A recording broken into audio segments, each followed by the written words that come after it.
I'd like to welcome you to BeMoreNews.com, the news before the news, where we uncover the truth. Delegate Shirley Nathan-Pulliam, sine die, 20 years, last day in the House of Delegates, and it's a little rainy outside. How are you doing? I'm doing fine because nature is crying for me out there today.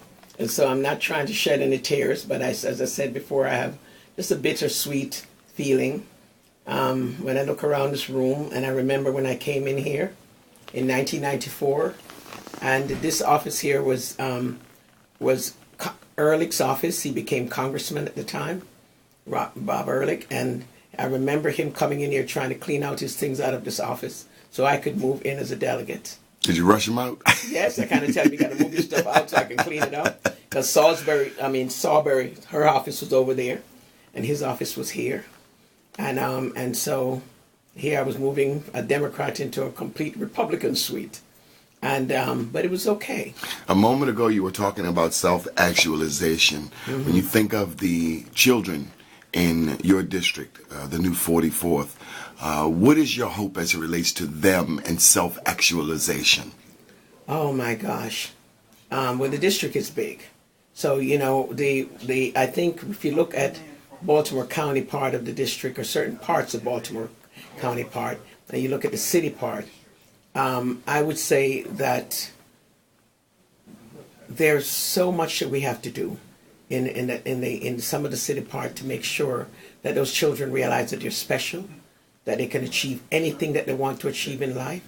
And I think as a little girl, as a woman who grew up in a third world country of Jamaica, who was able to come to this country and used to pass CCB and used to say, you know, one of these days I'm going to go there.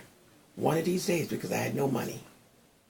But eventually I got to CCB and graduated from the nursing program. Came out and said that wasn't good enough. There was still a yearning desire to do more. As a mother with 3 small babies, I went on to University of Maryland and got my Bachelor of Science in Nursing. It wasn't easy, I can tell anyone, but if you want it, and the fire's in your belly, and you want to achieve, you can. And let no one tell you you can't. Tell me about coming to Annapolis to serve 20 years ago. Do you remember your first day? Yes, I remember the day before 2 days before my first day. I came down to Senator Kelly. She actually brought me down in her car so I could see where I would park underground. And I think it never really dawned on me that I actually won the election until when she brought me in the underground garage. Did you cry?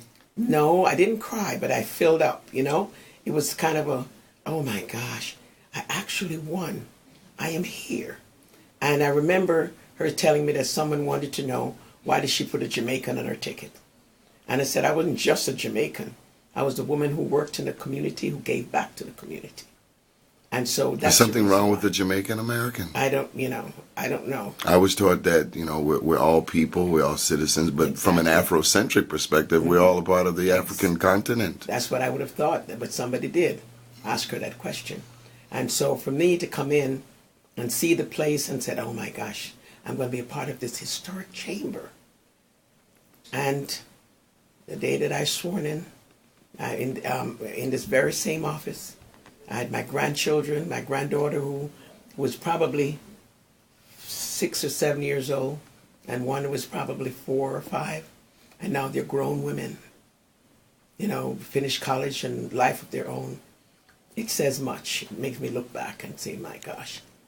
But I feel that I've accomplished much. And as I said, who much is given, much is expected. And so for that, I want to continue. I'm not tired yet. I think if I retired and sat down, I probably would never accomplish and to become fully self-actualized. You still have work to do. I still have work to do. Hold that thought.